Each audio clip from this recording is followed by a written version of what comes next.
Hola, hola, hola, hispanófilos e hispanófilas. Bienvenidos al próximo episodio de Süleymanoğlu Habla, el podcast que grabó para practicar español. En el último episodio leímos un artículo sobre la guerra de independencia española, pero según otra fuente, la expresión guerras de independencia significa dos cosas diferentes en América y España. Y en este episodio vamos a leer esa fuente. Empezamos ya. Resumen histórico. Las guerras de independencia. Ya leímos esta frase. En la península se llama así a los levantamientos populares contra las tropas francesas que ocuparon el país en 1808 y a la posterior resistencia militar que se prolongó hasta 1814. En la historia americana, la expresión se refiere a un conjunto de rebeliones ocurridas a comienzos del siglo XIX y cuyo resultado final fue la independencia de casi todas las colonias españolas en América. Y vamos a pasar a la independencia americana directamente y leemos. Hacia fines del siglo XVIII, la clase alta criolla constituía en las colonias americanas una gran red socioeconómica. Enriquecidos gracias al éxito creciente de una economía diversificada y al aumento del comercio transatlántico, los terratenientes y grandes comerciantes criollos desarrollaron una identidad colectiva y un orgullo crecientes. Muchas fortunas ascendían ya a varias generaciones, y de hecho la situación americana era, en varios sentidos, privilegiada con respecto a la peninsular. Las, las reformas ilustradas borbónicas, muy limitadas y poco eficaces, no estaban a la altura de lo requerido por el desarrollo económico de las colonias. Los americanos se daban cuenta de que su prosperidad no dependía ya de la capital imperial, sino que, por el contrario, la dependencia política, económica, judicial y administrativa constituía un obstáculo para sus posibilidades de expansión. Ya no toleraban ser tratados como inferiores por los peninsulares y multiplicaron sus reclamos de mayor autonomía administrativa y mejores oportunidades comerciales. En las posesiones de España, Inglaterra y Portugal, esta situación conduciría en el futuro a la independencia. En las colonias francesas, holandesas y danesas, mucho más pequeñas y fragmentadas, así como en las islas de Cuba y Puerto Rico, que seguirían perteneciendo al Imperio Español hasta 1898. Y en algunas posesiones inglesas la independencia se produciría más tarde. La situación colonial continúa incluso hasta nuestros días en algunos territorios. También se dieron casos de ocupación colonial posteriores a la independencia de las colonias inglesas y españolas, como la anexión por parte de Inglaterra de las Islas Malvinas en 1833, en inglés Falkland Islands. De manera muy general, puede decirse que en la América hispana, como en la anglosajona y la lusitana, Brasil se independiza en 1822. La ruptura definitiva se produjo cuando las clases altas americanas no pudieron ya identificar sus formas de pensar, sus aspiraciones económicas y sus concepciones políticas con las de metrópoli y encontraron otros modelos. En lo económico, el libre comercio y en lo político y social las nuevas ideas o la ilustración, es decir, lo que actualmente suele resumirse con el nombre de liberalismo clásico. Las razones de la independencia no fueron las mismas en todos lados ni todo el tiempo, y las motivaciones de los que participaron activamente en el proceso eran muy distintas y a menudo contradictorias.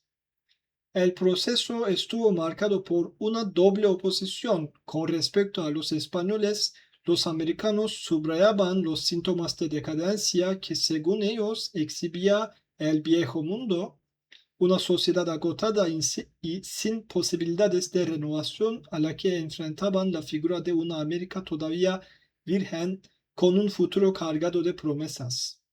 Por otro lado, en tanto blancos se distinguían a sí mismos de las demás razas americanas, a las que atribuían inferioridad y vicios naturales que no les permitirían conducir al continente hacia ese futuro. Los criollas se presentaban así como una combinación de lo mejor de ambos mundos, eslogan que sería duradero y que todavía hoy puede encontrarse en el discurso de algunos pensadores y políticos americanos. De la liberalización a la independencia. Legalmente, los territorios americanos no formaban parte del territorio español ni eran una dependencia de este, sino que pertenecían directamente al rey. El territorio era patrimonio de la persona del monarca, una situación similar a la que ligaba al feudo con el señor feudal.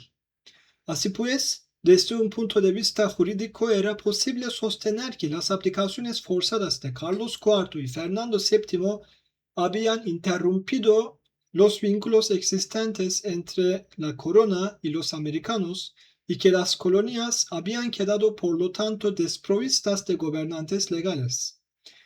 Las autoridades coloniales habían sido designadas por la corona, pero ésta se hallaba en manos del usurpador napoleónico. Muchos criollos decían tener ahora el derecho y aún la necesidad de tener su propio gobierno. Algunos movimientos comenzaron reivindicando su fidelidad a Fernando VII. Declaraban que sus objetivos eran defender y preservar las colonias hasta el regreso del rey al trono. Sin embargo, los virreyes, gobernadores militares y demás cargos nombrados por la corona antes de la abdicación rechazaron casi siempre los intentos de formar juntas similares a las creadas en España. La propia Junta española, por su parte, a pesar de su orientación liberal y de que en teoría reconocía la igualdad jurídica de españoles y americanos, en la práctica colocó a los habitantes de las colonias en un plano inferior. América y las Filipinas tenían derecho a solo 10 diputados en la Junta, frente a los 36 de la península, a pesar de la superioridad demográfica de los territorios de ultramar. La actitud colonial no podía ser abandonada de la noche a la mañana. La intransigencia de las autoridades coloniales españolas, la brutalidad con que las juntas fueron reprimidas y la actitud reaccionaria de Fernando VII una vez que recuperó el trono, solo sirvieron para radicalizar aún más las posiciones y anular toda posibilidad de salida negociada. Lo que a veces empezó como un reclamo de cambios moderados pronto condujo en casi todo el territorio americano a un levantamiento independentista. Raza y clase en el contexto de la independencia. Algunos de los levantamientos iniciales exhibieron un carácter muy radical y popular que atemorizó a los sectores criollos más acomodados. Esto fue lo que ocurrió en México con la rebelión iniciada por el Grito de Dolores del sacerdote Miguel Hidalgo en actual Dolores Hidalgo en Guanajuato, en septiembre de 1810. Las tropas rebeldes fueron aplastadas por el ejército del virrey e Hidalgo y los principales dirigentes fueron ejecutados en 1811. En el sur del país, el también sacerdote José María Morelos dirigió otra insurrección. Aunque esta vez los rebeldes ocuparon Oaxaca y Acapulco, convocaron un congreso, proclamaron la independencia de México y hasta redactaron la primera constitución mexicana. en octubre de 1814, fueron finalmente vencidos y Morelos fue apresado y ejecutado en 1815. Tanto Hidalgo como Morelos habían privilegiado a los sectores más oprimidos por el sistema colonial. Ambos reivindicaban los derechos de esclavos, mulatos, indios y mestizos. La clase alta criolla les negó su apoyo, viéndolos como demagogos al frente de una masa bárbara y peligrosa. Hidalgo había ordenado la libertad inmediata de los esclavos, bajo pena de muerte para los amos, el fin de los impuestos que pesaban sobre los pequeños productores, indios en su inmensa mayoría, y la eliminación de trámites burocráticos que eran parte esencial de la dominación letrada blanca.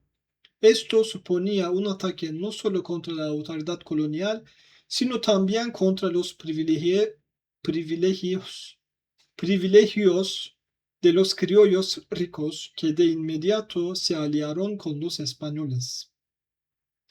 En México, la afinidad entre la clase alta criolla y las autoridades españolas se explicaba por el hecho de que la región había sido el primer centro de la América española y se había mantenido desde entonces en estrecho contacto con la metrópoli, siendo sede de una gran maquinaria política, militar, social y cultural ligada al imperio. En Lima, capital del Virreinato del Perú, la distancia geográfica y la dificultad de comunicación con España favorecieron un sentimiento de aislamiento en la población blanca que se sentía rodeada por una inmensa mayoría india y mestiza. Los criollos limeños compartían con los españoles una situación de riqueza y un orgullo de casta muy fuerte.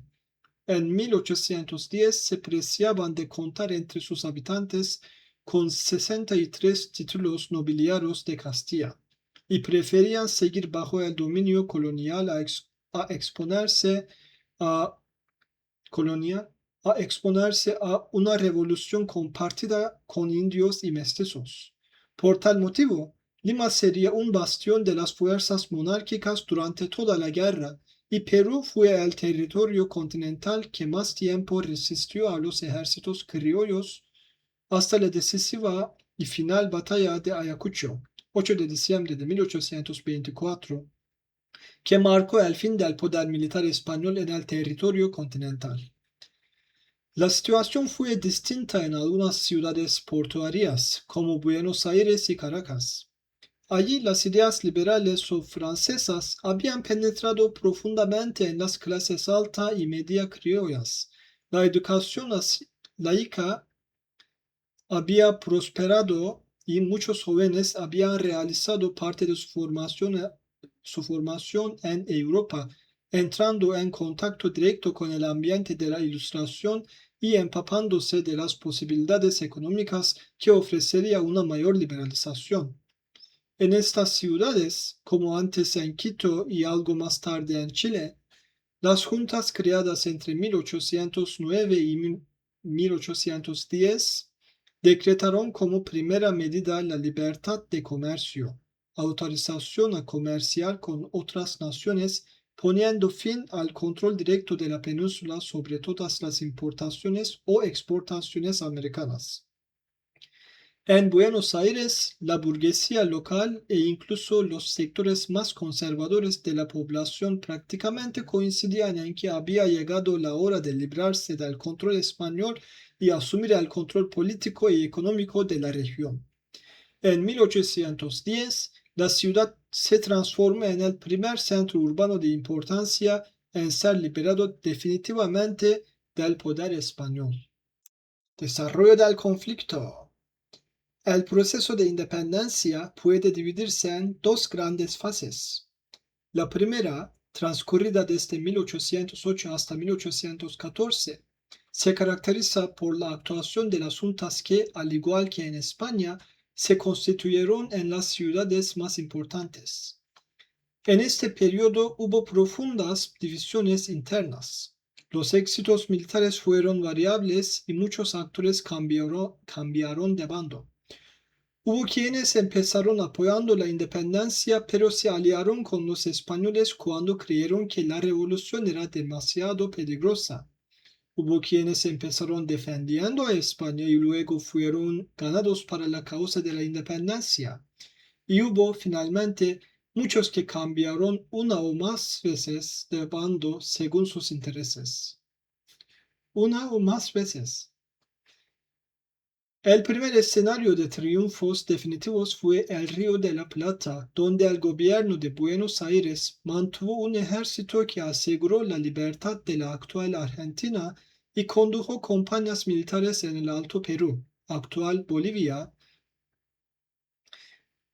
En 1811, José Artigas lideró un levantamiento que en pocos meses se apoderó de toda la banda oriental, actual Uruguay, excepto la capital, Montevideo.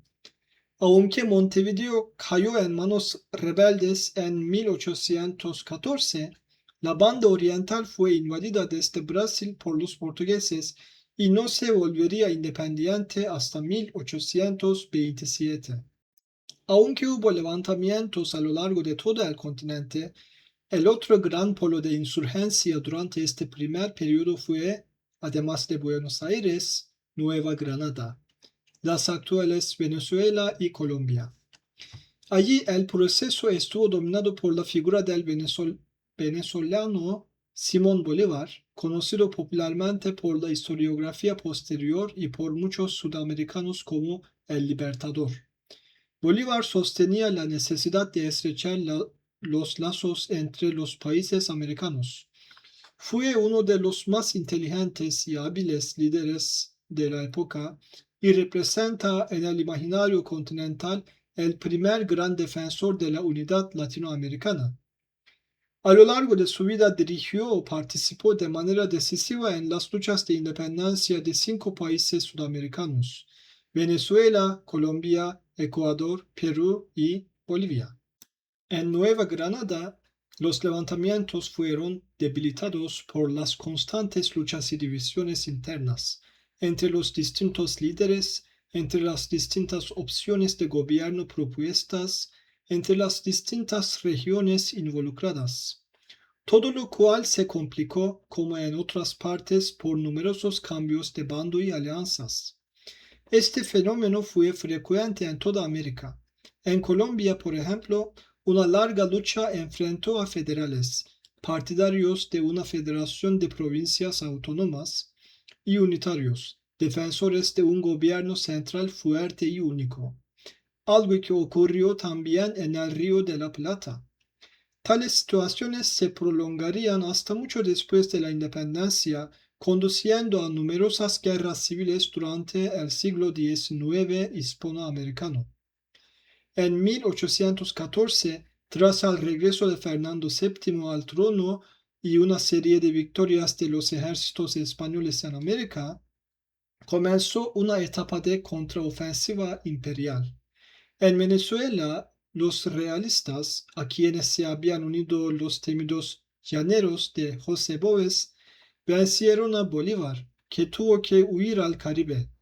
Desde allí escribió la llamada Carta de Jamaica, en la que hacía predicciones sobre las futuras repúblicas independientes de América.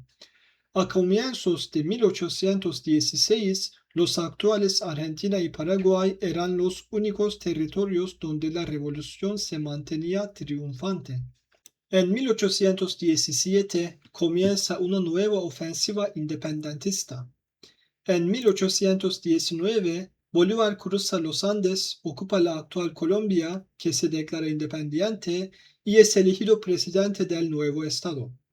En 1821, la batalla de Carabobo supone la derrota definitiva de los españoles en Venezuela y en 1822 el ejército bolivariano, dirigido por Antonio José de Sucre, vence en la batalla de Pichincha, que decide la independencia del actual Ecuador. En el sur, el general bonaerense José de San Martín logra en 1817 algo que parecía imposible: atravesar los Andes con un ejército. Unido al chileno Bernardo O'Higgins, derrota al ejército español, que en 1818 debe abandonar definitivamente Chile.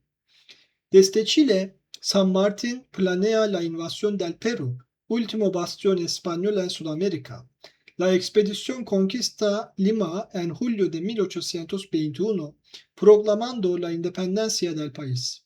San Martín fue nombrado protector de Perú, convocó un congreso constituyente en 1822 y se dirigió a Guayaquil para entrevistarse con Bolívar, a fin de coordinar esfuerzos y terminar con la resistencia española. El 26 de julio de 1822, las dos grandes figuras de la emancipación americana se reunieron para discutir planes de guerra, el futuro régimen político del Perú y la anexión de Guayaquil a Colombia. No alcanzaron un acuerdo.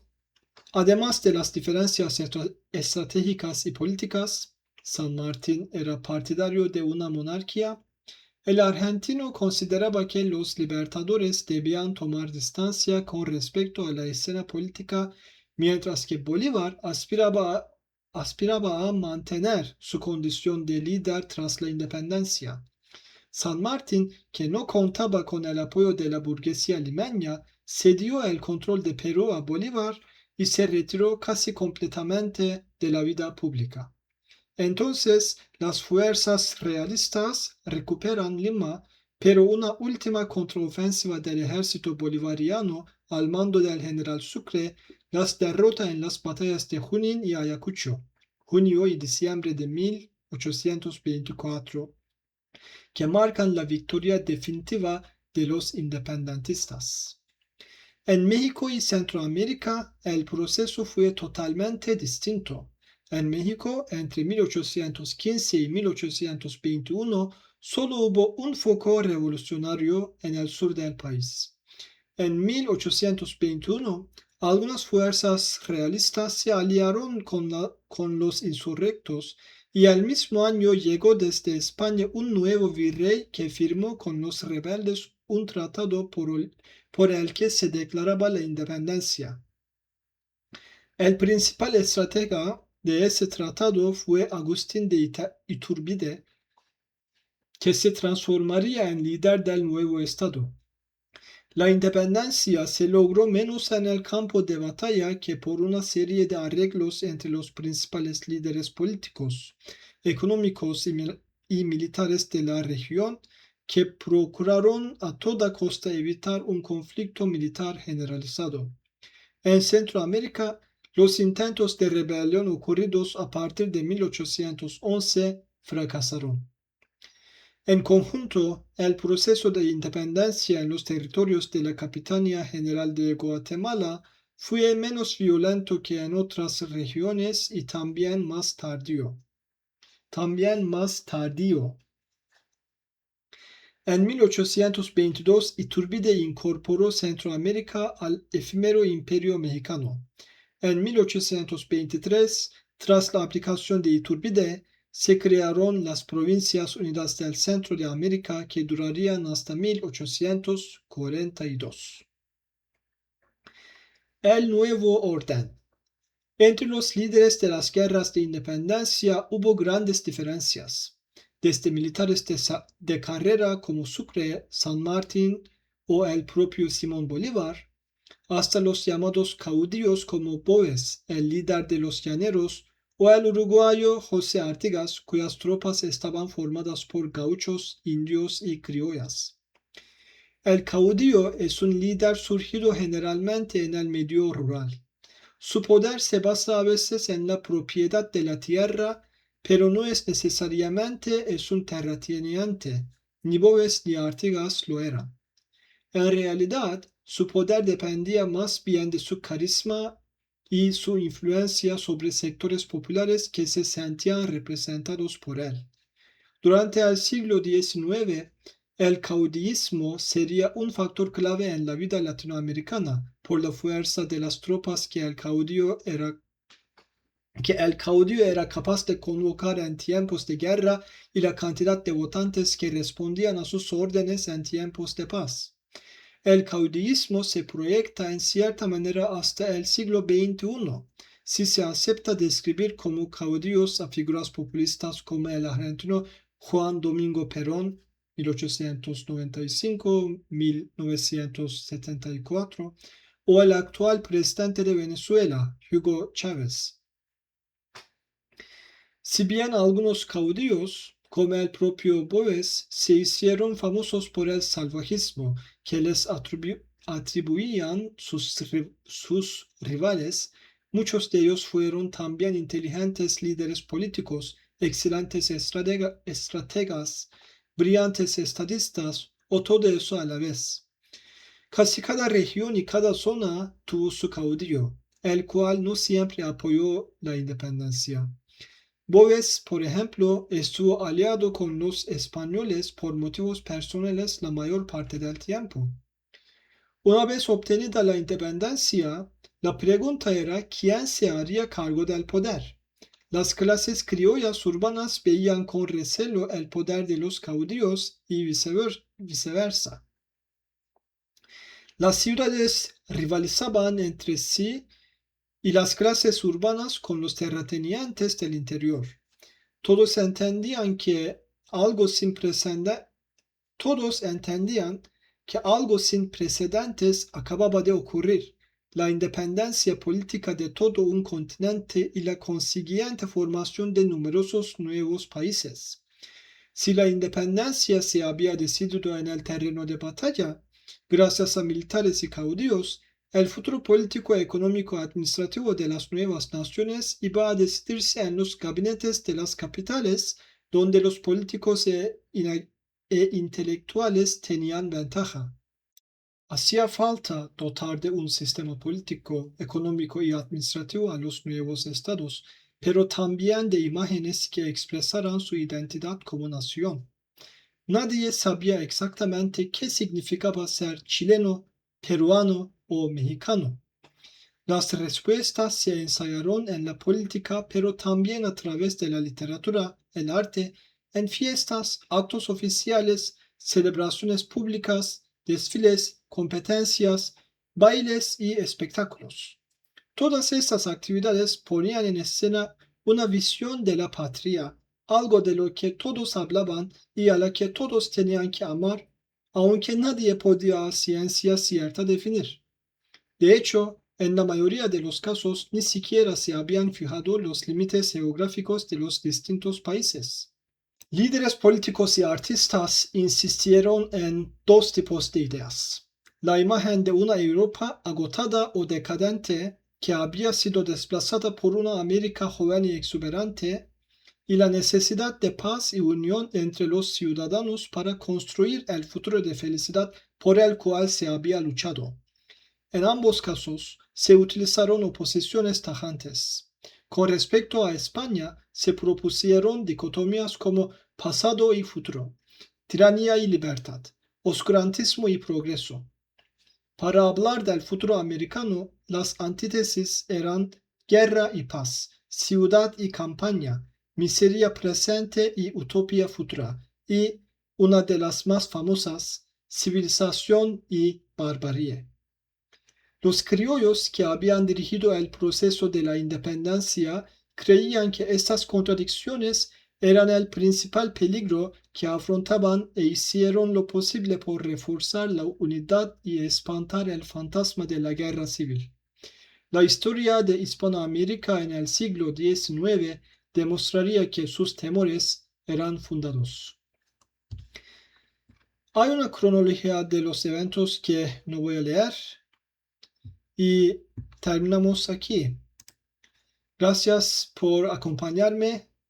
Nos vemos en el próximo. Chao.